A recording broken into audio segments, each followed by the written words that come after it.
Sunt bucuros să vă spun bun venit la Punctul de plecare, o ediție filmată pe internet cu pastorul Patrick Johnson, care conduce departamentul pastoral în cadrul diviziei transeuropene din adventiste din Europa.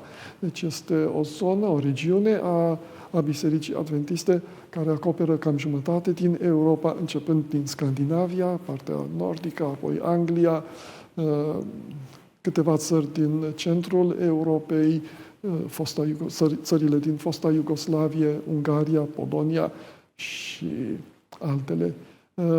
Dar vom avea ocazia ca să vedem ce s-a întâmplat în viața familiei Johnson în acei 10-11 ani care au trecut.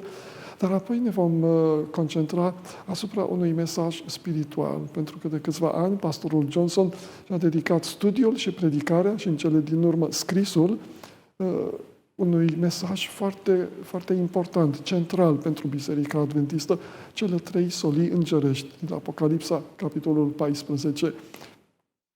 Vă aștept ca să urmăriți o viziune foarte atrăgătoare, foarte încurajatoare, foarte luminoasă a acestor mesaje ale îngerilor din Apocalipsa, capitolul 14, vizionare cu folos.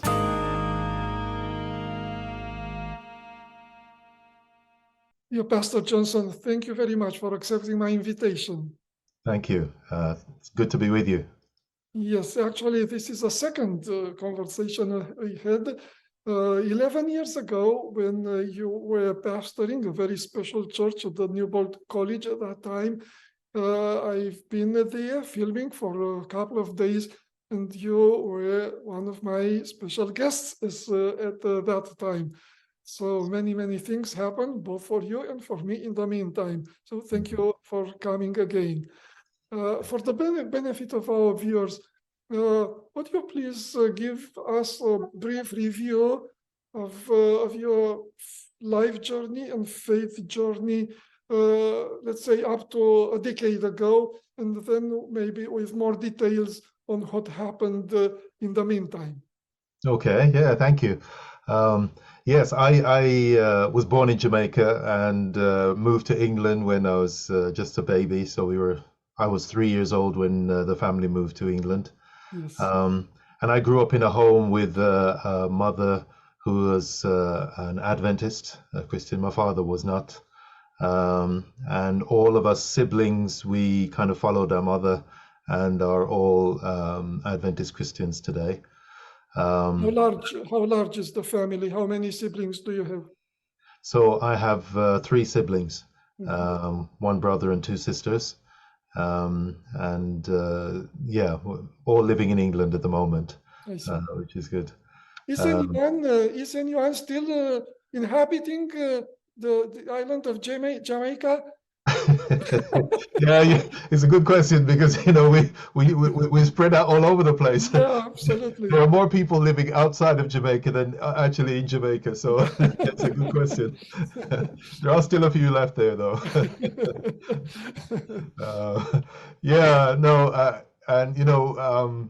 I grew up in England and did nursing at first, and then felt the call from God and became a pastor later on, and have been a pastor ever since. I'm married to a Norwegian. My wife Kari comes from the northernmost town in the world called Hammerfest. Yeah, that's another interesting thing because from the warm and nice Jamaica, you came to the UK, and as if that was not cold enough. Yeah, indeed. I kept going further and further north. Yeah, that's very true. But love finds a way, you never know how it's going to go. We've been married for this year, actually, it will be 35 years. Wonderful. And we've got 3 children. And I lived for 14 years in Norway before coming back to England here in 2004. Yeah. So that's generally what's been happening. Last time we interviewed, I was working at Newbold Church. That's right. As the pastor, the senior pastor. At that time, you shared with us a little bit about the situation of your family with your first child, your son, having a genetic disorder. And if I remember correctly, he was 19 at the time, and he had already exceeded the, the, the expectations of the physicians, both as far as life length, the duration of his life, but especially as far as his abilities are concerned. He was a student at that time and preparing for quite an autonomous life. What happened in the meantime? Yes. Well, he graduated university, graduated with a degree in TV and everything around that. And he works then as a video editor. He works actually at the BBC right now. He's working for the Fantastic. BBC. Lives on his Where? own. He's got his up in Birmingham, so he's got his own flat and he lives on his own and he's very independent, Fantastic. doing very well.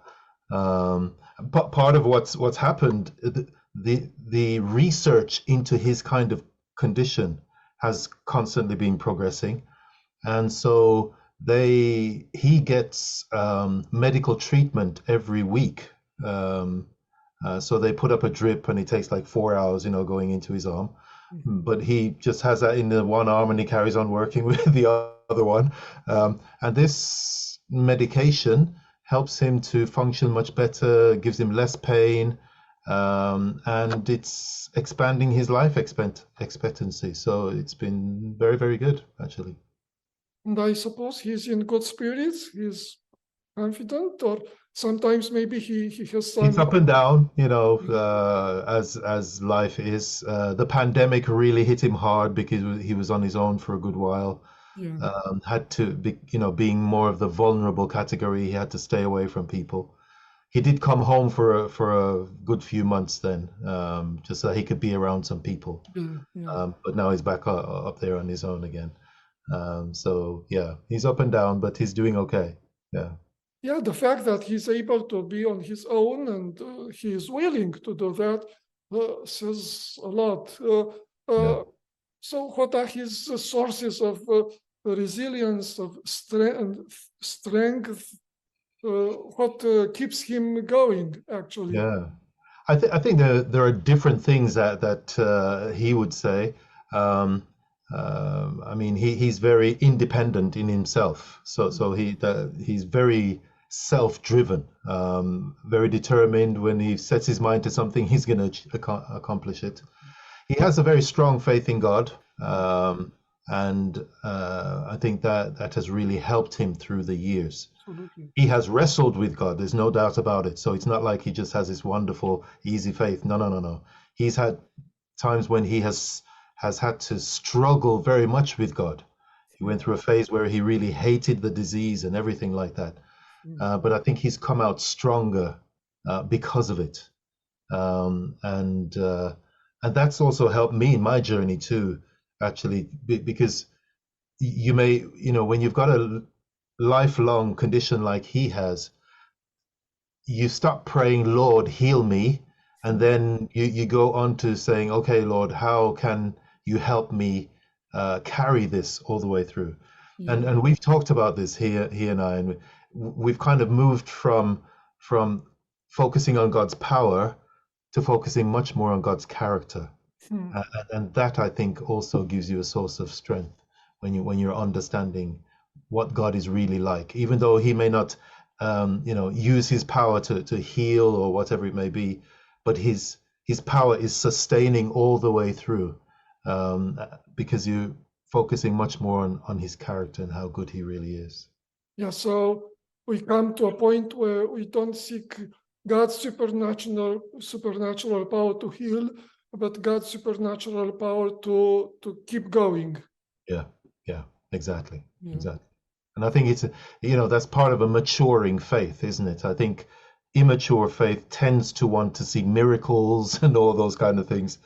But true trust trusts in the person's heart. You trust in God's goodness, God's good attitude towards you, even though circumstances maybe is what they are. Yeah. Pastor, you mentioned already that this by now 3 decades of interacting with your son in his condition has also transformed you. Among others, is there a connection between one of the activities you have or the responsibilities you carry now for the so-called possibilities ministries, which you should explain that, because it's a cryptic. Yes. It's beautiful, but it's poetical rather than descriptive. Indeed, indeed, yes, yeah, yeah. Because when most people hear possibility ministries, okay, well, what's that mean? Because that can be anything.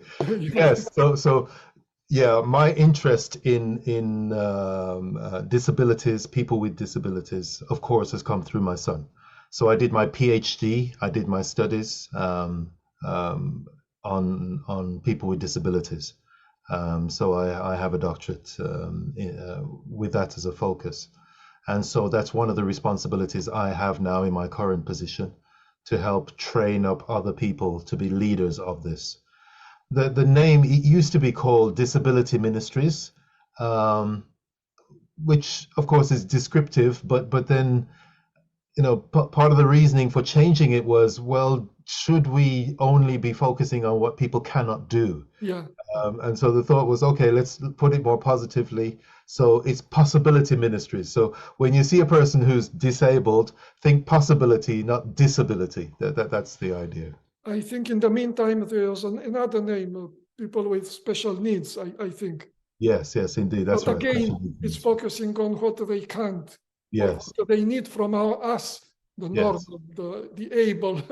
yes, exactly. Yeah, So this is a much more positive way of thinking yeah. about people. Would you expand a little bit on your research for the doctoral degree? Mhm. Yeah, I wanted to have a look at how is it that church members react to people with disabilities. But as I started to read the literature written by people with disabilities, one of the things that really hit me was when they said, um, very often people are talking about us, but they never actually talk to us. Yes. And so I thought, wow, since nobody in the Adventist church has studied this before, the first thing I must do then is to hear the voice of people with disabilities. I And see. that's what I did. So I interviewed a number of people who had physical disabilities, just to hear their experience. And that was the basis of my doctoral thesis. The findings that I got from that. Yeah, people without disabilities tend to think that they know what they need. And, in the best case, in the best scenario, they are willing to take the initiative. I think you mentioned in one occasion the fact that quite often your son is pushed Oh, yeah. across the street. People take for granted that this is what he needs. So Mm. some help to cross the street. That's right. That's right. They don't ask him. They just assume they know what he needs. Yeah, which is quite sad, really. Yes. So yeah, we need to be They are well-meaning, but not well. I mean, not well informed. exactly, exactly. Yes. Very true. Very true. Yeah. So for me, it was really quite touching to speak with people, other people with different disabilities, and to hear their stories and to hear their experiences in church, etc. And it's a wide spectrum of experiences that they've had. Yeah. Some have been very negative, unfortunately, and you feel very sorry for the fact that they have had those kinds of experiences. Whereas others have had, mixed experiences and then very positive ones. So it was good to be able to tell their stories as best as I could. I didn't I didn't try to make the research, but just yesterday it came to my mind.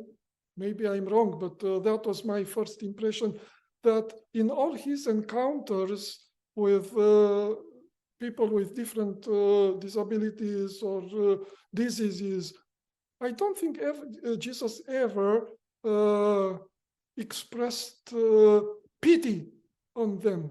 Mm. Mm. As I said, I didn't research that, but I don't remember him saying, "Oh, I'm so sorry for you. Oh, your life is so sad or so limited." Or I don't remember anything like that. No, He no. focused on on their spiritual needs and on his plan, on the gospel he came to bring to them, not to this kind of important pity. Yeah, and you also notice that he would ask, "So what do you want me to do for you?" Yeah, yeah, yeah. And you think, "Hang on, he's He asked blind." them. Isn't it He asked obvious? them. But he exactly he He didn't knew take for granted better, but anything he what they asked wanted. them. Yeah, yeah, yeah. So he treated people with incredible dignity, which I find is very inspiring. Yeah. Do you see a progress in the churches in your territory as far as awareness of the existence, the mindset, the the richness of the experience of these people? Do you see an improvement? Do you see a development?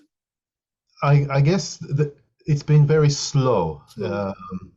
Mhm, and it varies from country to country. mhm. Um, so it's interesting because some places that are quite rich and well off, they, you know, the local government takes care of all the needs that people have when it comes to that. So the church often doesn't even think about Yeah, uh, yeah, people with disabilities, and so so they haven't really done much. So, you know, what I'm trying to do is to find people who can at least help their churches to be conscious of the yeah. needs of people with disabilities. Mhm. So we're getting more and more people that are possibility ministries leaders, which is good because then that can make people more conscious of what's happening and what the needs of people are.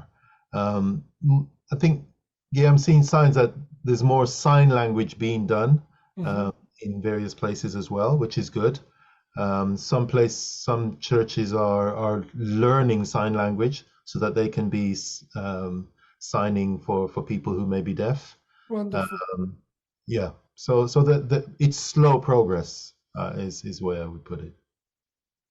I I don't know exactly. I'm not a prophet, of course, but I suppose that the recent crisis, like the war in Ukraine, with thousands, tens of thousands of people who suffer.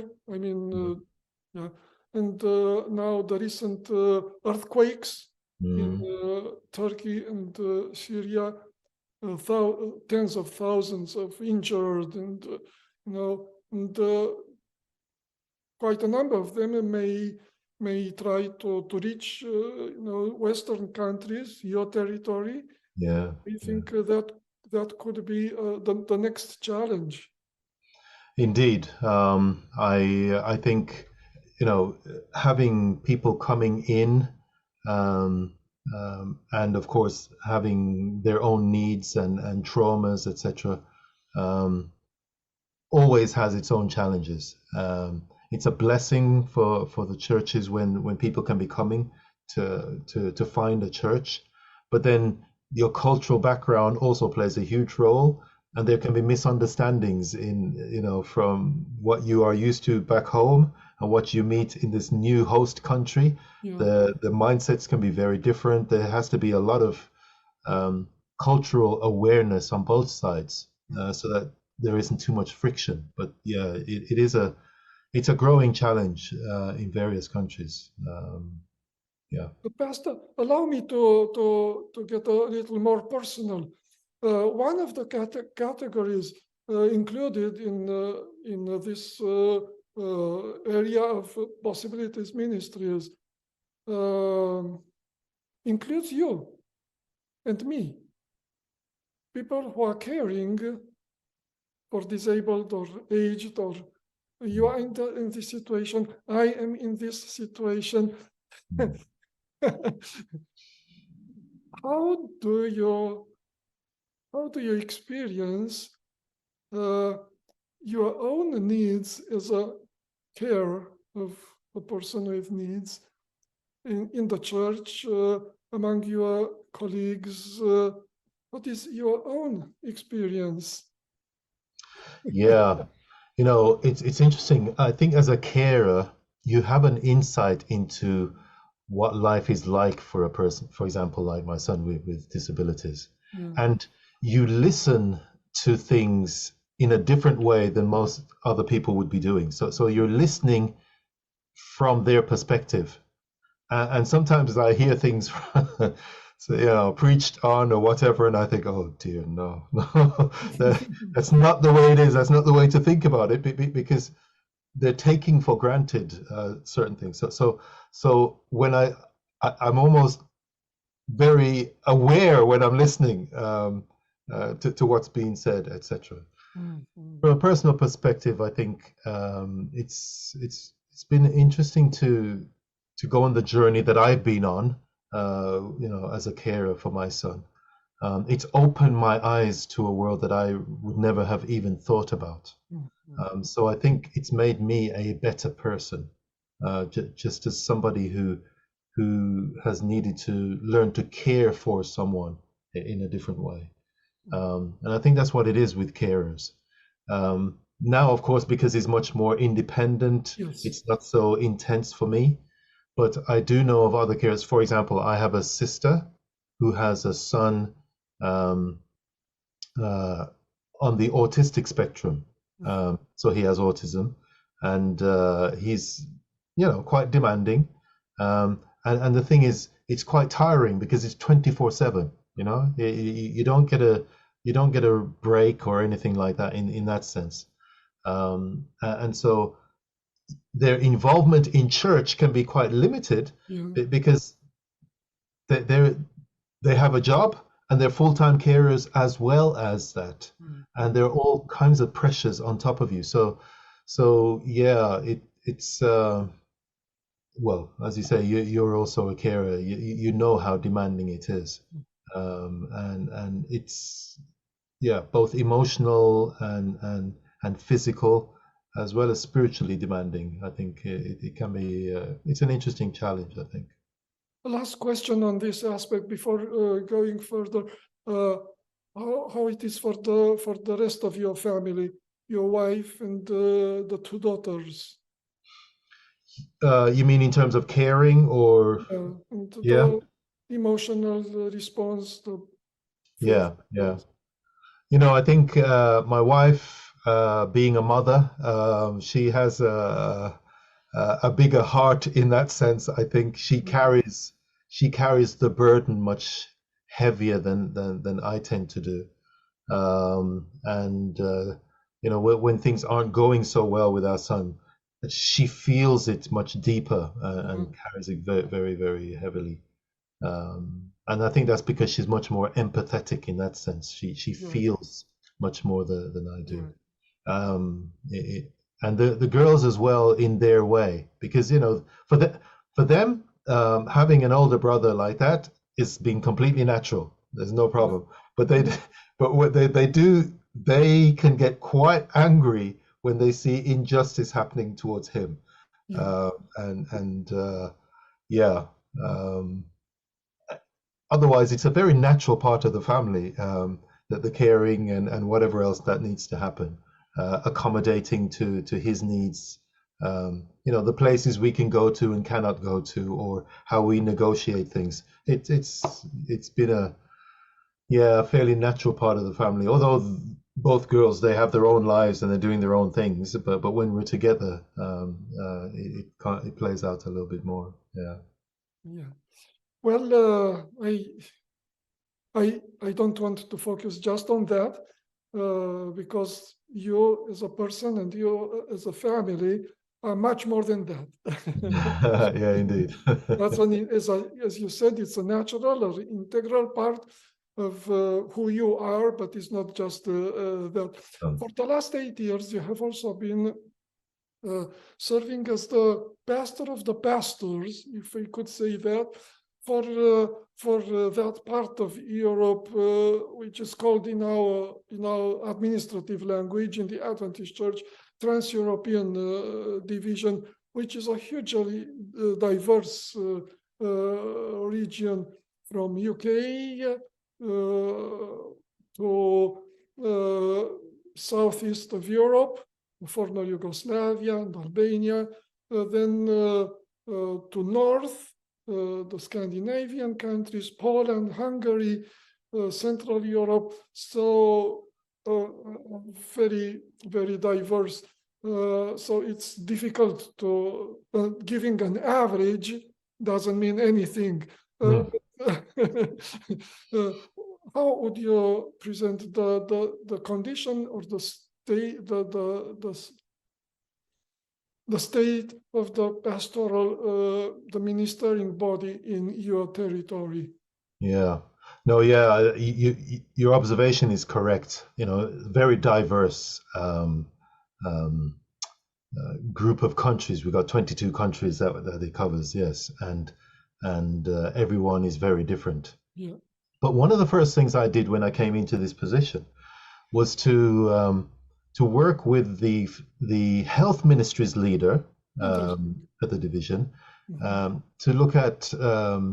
We were thinking, so what is it that the pastoral workforce needs more than anything else? And I had just come from being a pastor, so that was kind of advantageous. Yeah. And I said, well, maybe we should look a little bit at burnout.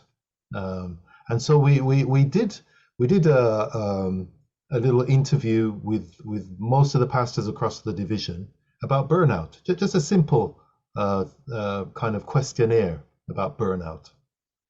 And we found that, okay, the questionnaire that we looked at, it had basically three aspects of burnout. So there's the physical burnout, you know, where you just cannot do anything else. You're just completely, and you need to be off work sick.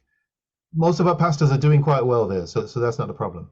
The second aspect of burnout has to do with cynicism. In other words, how you react to the people you're supposed to be caring for. Yeah. And the third aspect is how you define your own abilities and success.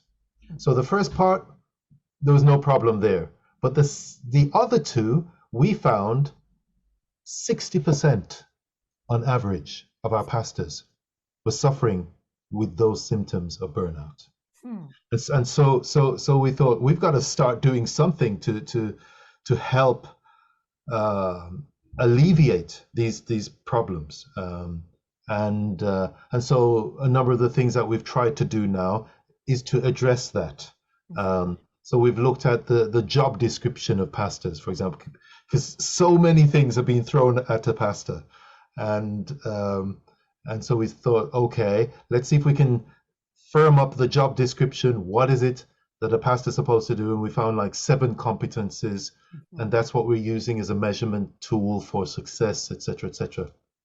So that's what we're doing, just to try and empower our pastors again, so that they can feel that they are successful, even though the measurements that we normally use, which is always baptisms and money, those seem to be the numbers we normally use. And if you're not getting that, then you're a failure. No. There are other aspects. There's leadership aspects. There's discipleship aspects. There's communication, etc. So we have 7 areas that we look at, and we're just trying to help them to really thrive and flourish in those areas. And so, yeah, that's the basis of what I've been trying to do since I've been in this position. How do the pastors respond? They have been very positive. And part of this involves getting feedback. In some areas, some pastors have never had any feedback at all on their ministry. And how do you know if you're doing better or not if you're getting no feedback? Others have had very, very negative feedback from the people on up high, and they're telling them off, etc., and just feeling, oh my goodness, I'm not good enough. So the pastors have reacted very positively to it when we've shared this, and it's slowly but surely taking root across the division, in helping. It really is helping them to grow as people, grow in their relationship with God, as well as grow professionally in their ministry. Thinking on that, so it's one thing to bring more clarity to the pastors on what are their real responsibilities, and also to work with the leaders to streamline or to the expectations. However, who takes care of educating the churches? Because they don't care, what job descriptions you have in your books. They have their own expectations, and nobody goes to tell them, don't ask your pastor to do this because he's not meant to do this. They, they go, instinctively or culturally with the expectations. What can be done on that side? Exactly. And that's you mentioned the three parts to it, which is really important. So first of all, we got the pastors on board, which is good. Getting the leaders on board is really important, because then they are the ones that will then drive whatever happens next. And then they then can empower the pastors to start educating the churches. And they as leaders can educate the churches to say, this is what a pastor is supposed to be doing. And then when the churches start criticizing the pastors, the leadership is behind them and supporting. I think one of the worst things that's happened is perhaps pastors feel very alone. They're out there trying to do their best. They get criticism from the members, and then the leadership criticizes as well, and then you're just stuck on your own. Whereas this is meant to be saying, no, if we want to be a biblical church, and I think when you go back to the biblical model of what a pastor is, they're supposed to equip members to do the ministry of the church.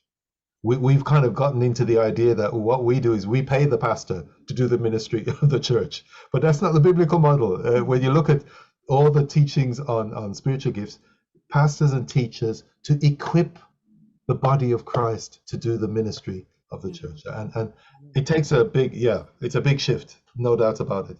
But if you have the leadership with you, with the pastors, then we can continually be educating the church how to best function. May I ask you, is attrition a serious problem in your division? Pastors giving up and leaving the calling, is this a serious problem? In many denominations, this is a huge problem.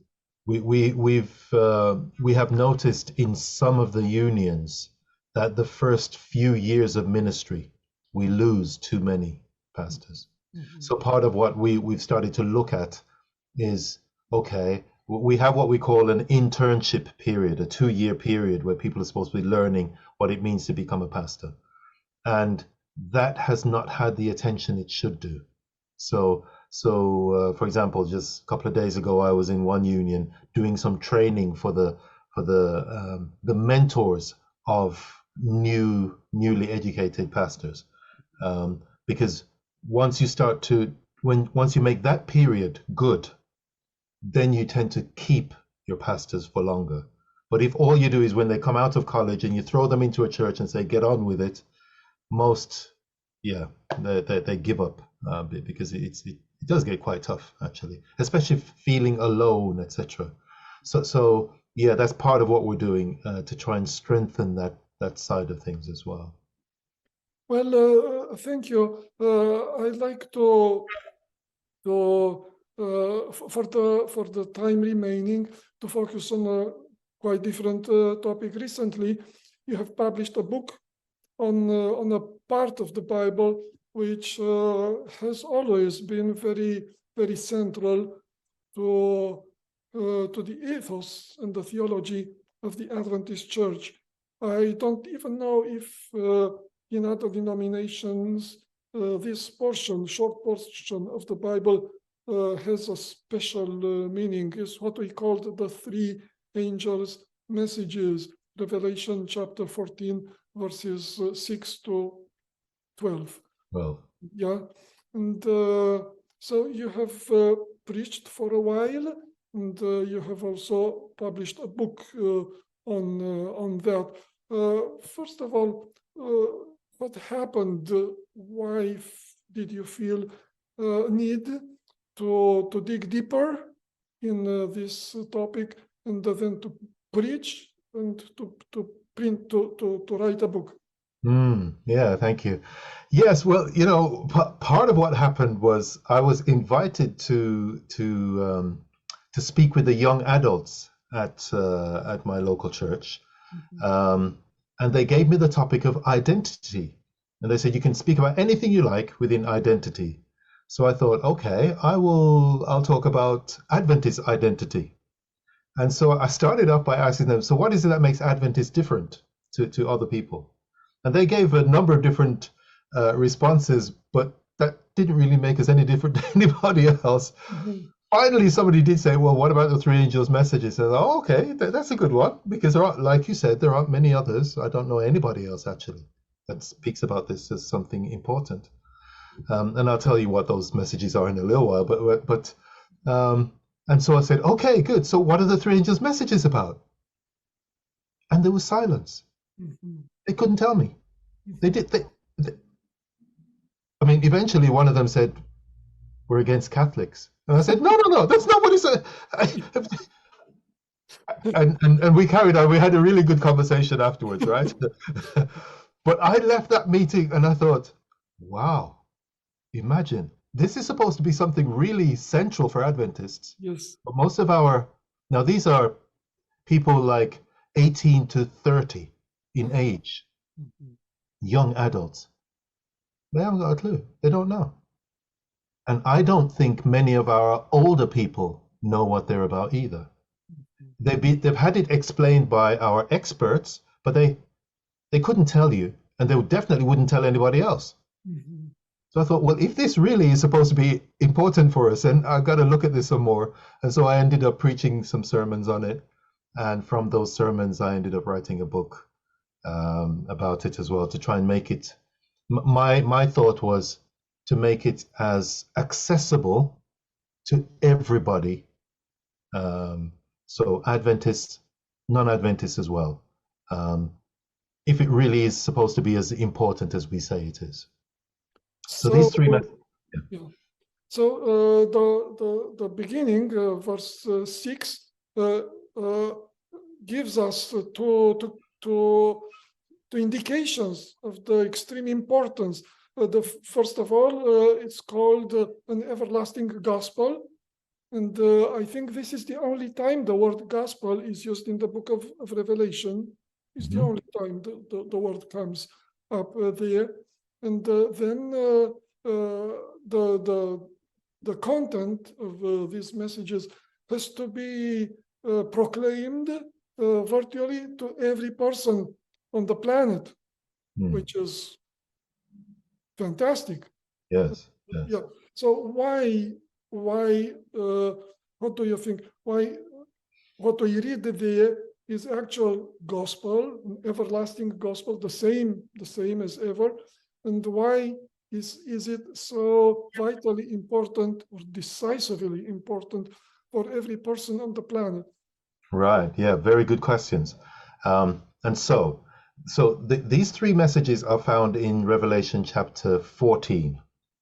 Now, though, if you were to read the whole book of Revelation, now very few people do that because it's so full of symbols and etc. And we think, wow. But the name Revelation means to uncover, to make something clearer, yes. Which is really quite ironic because for most of us, Revelation is not clear at all. We just don't get it. Yeah. And so if you think about that, wouldn't it be very cruel of God to send a message to churches that is unclear at a time when they need clarity? So maybe part of our problem is that we've misunderstood it, and so we need to look at it again.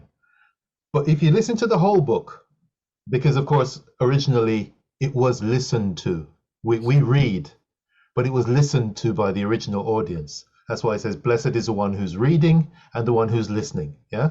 Excuse me, and this is very important because when you read, you can stop on every word, Exactly. stay 1 hour on a word, but Yeah. when you are listening, you can't stop the reader. Uh, You have to move on, you have to move on. exactly. And in fact, in this way, you get the bigger picture. Exactly. You are not bogged down into details you The understand, details. you don't understand. You get the Exactly. whole picture.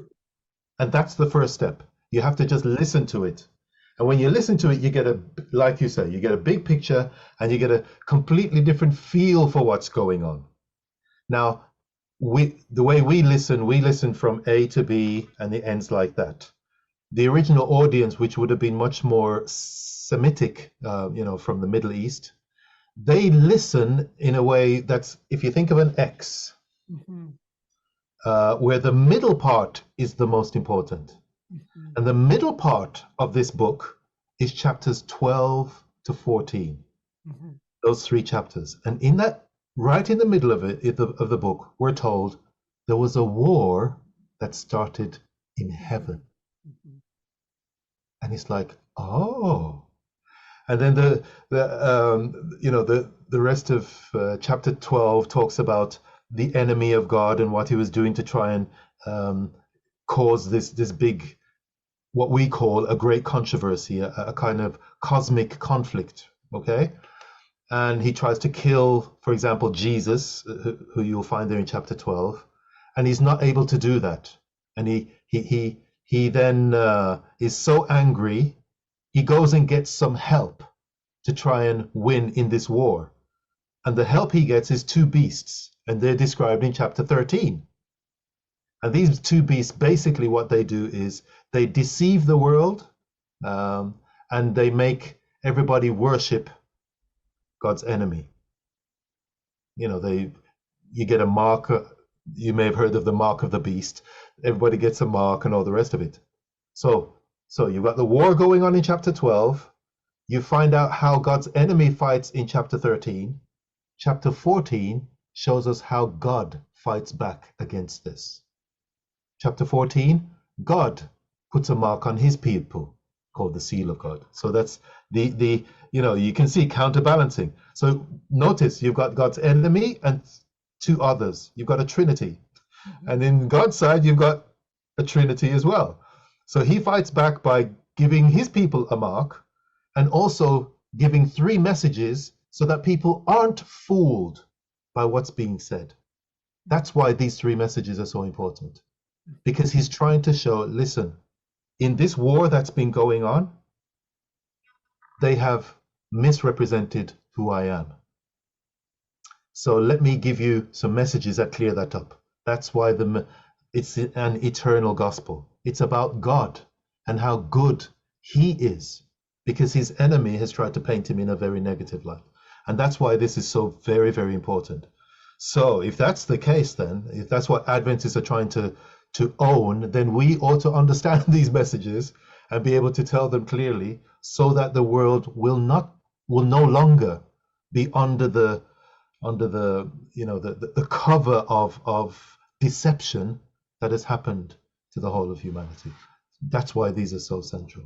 So in what ways these messages give us the right and the more attractive perspective on God?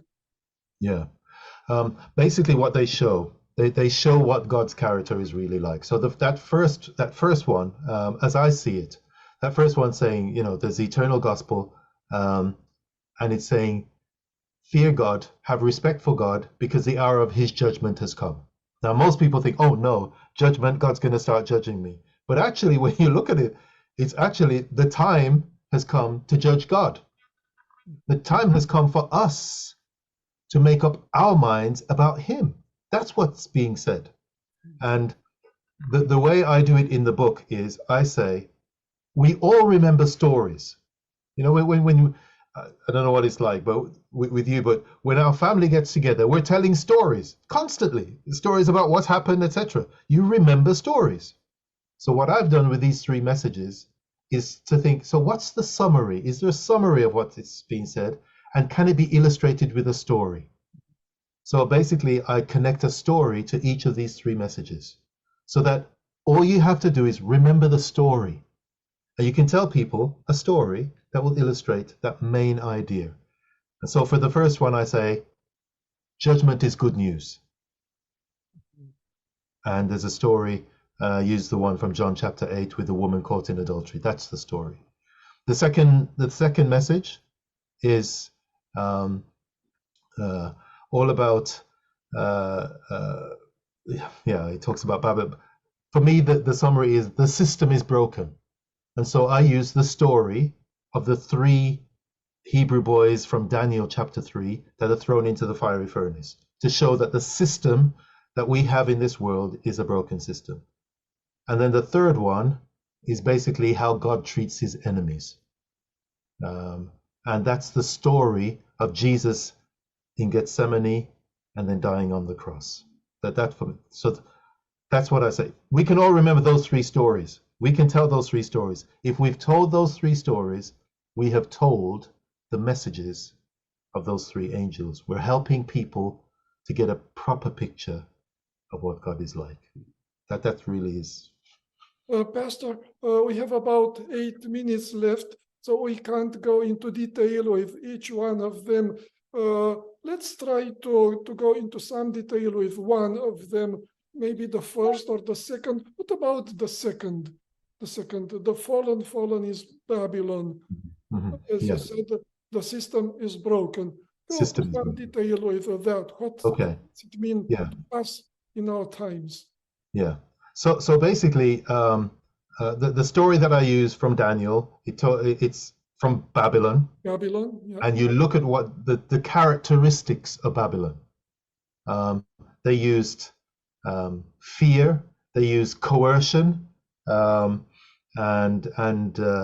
anger to get their way. And that's what King Nebuchadnezzar tried to do with these three boys.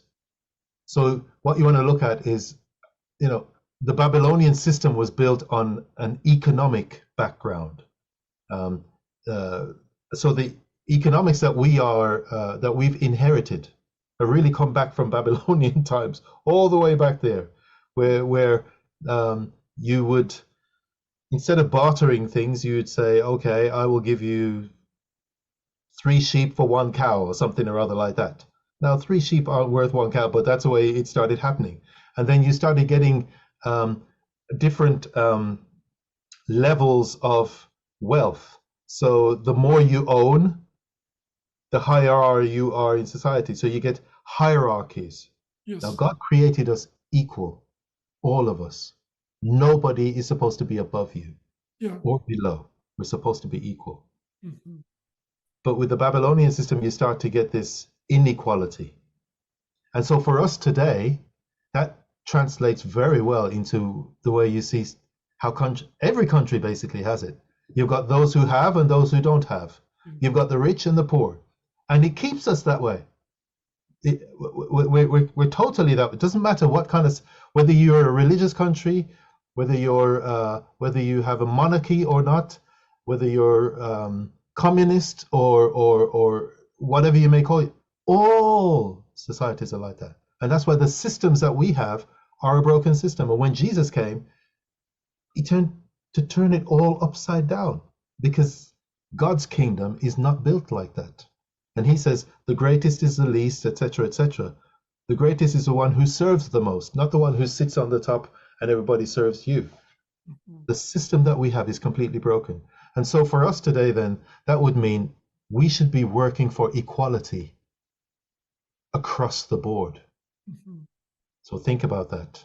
Equality between men and women. That's an interesting one within our church. Mm-hmm. equality, or even think about equality between races that we have, racial inequality, equality between disability and ability. We build up hierarchies constantly in every single way that we think about it. And it even happens in the church as well.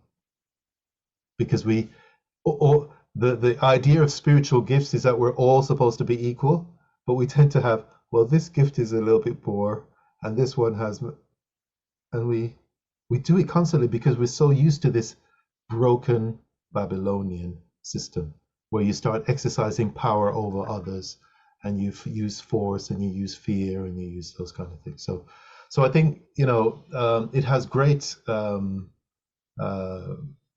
implications for us today, that within God's kingdom, God's church should be known as a place of equality for all people, and that's quite a challenge, I think, for us within whatever church denominations we may be in, because they all end up very hierarchical, which is against what Jesus was trying to show. He even came and he washed feet.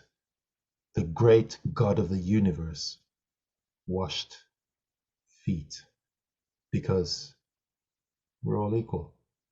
Wow.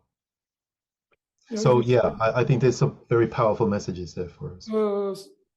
Speaking about this last sign of equality, washing feet, the master washing the feet of the servants or the disciples, we kept the ritual in our church, in the Adventist. We kept the ritual. We are among the few keeping the ritual, but it's much more difficult to embody the reality, to make it a reality. So in what ways, embracing these messages, embracing the gospel accomplishes that? We tend to criticize the outer society, to point fingers at them, and to tell them you are broken, but we can't fix society. Can we fix our church, at least? and I think that's the great opportunity we have. Can we fix our family? Can we fix at least our family? And that's where we're meant to start. We're meant to start, like you said, with your family. It's meant to show in the churches. When society is thinking, is there a better way? Where do they look? They rarely look to the church, because we're not showing any different than what they have. But I think that's what it's supposed to be. Jesus said, this is how they're going to know that you're my disciples. This is how the world will know, because of the love you have for one another. That unifying love. And what is it we struggle with the most in church? It's to show that particular love, isn't it? It's to show that equality across the board. It's to show that respect for others. And that's why I think the world doesn't know that we really are his disciples, because I think we've kind of fallen prey to what God's enemy has been trying to do. I think there is also a tension here between the standards, having high standards, and I think as God's people, we should have high standards on the one hand. On the other hand, high standards comes with intolerance and criticism, and how to have high standards, but also primarily being loving and accepting and redeeming. Yes. And it's quite a paradox when you think about it. Who had the highest standards of all? Jesus, who was perfect. Yeah. And yet he was so comfortable with the worst of sinners. There's something we're missing there, right? And maybe it's not so much to focus on the sin. It's more to see the person. If we think of the person, we think of the character. We all are sinners in need of grace. So don't think so much about the sin. God can fix that. All he needs is to get a person to turn their eyes on him as the healer of everything. If they would be attracted to him, Wow. And I think that's what Jesus realized. He didn't see, I see you as a sinner. He says, I see what you can be when you trust in me and come to trust my Father. And maybe we've got to turn our attention from the sins and the whatever it is that people do to what we could be in Christ. Yeah. It took a terrible price to God to love us in spite of our sins. And, do you think we as human persons can love each other if we reject self-denial and self-sacrifice? Can we be fully satisfied with each other when we are not perfect? Yes.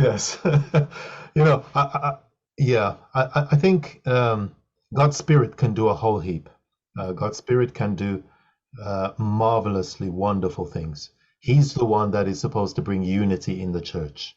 We cannot create unity by keeping our standards and keeping out those that are below our standards and all the rest. God's Spirit does that. But there is an incredible unity that comes when we all realize that we're equal in front of Christ. In front of Christ. And that we all need the same grace.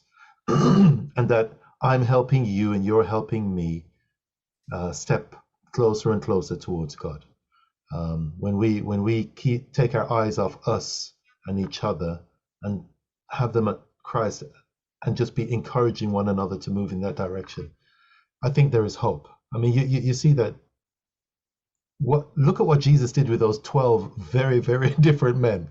How he united those guys that some of them were bitter enemies. Yeah. And what he was able to do. I think it can happen, but it can't happen if we're just looking at each other and trying to measure each other up and who's going to be the greatest and who's, because he had to fight through that as well with them. But once the Spirit took, oh my dear, what could happen? Yeah. Thank you. I think this is a good conclusion. Look up at Jesus. Look up at Jesus. Thank you so much, Pastor, for sharing more of your own experience, the experience of your family, your own faith journey, and especially these fresh insights into these core Bible verses of the Bible for our church. Thank you, and may God continue to inspire and to empower you and your ministry. Thank you. Thank you very much.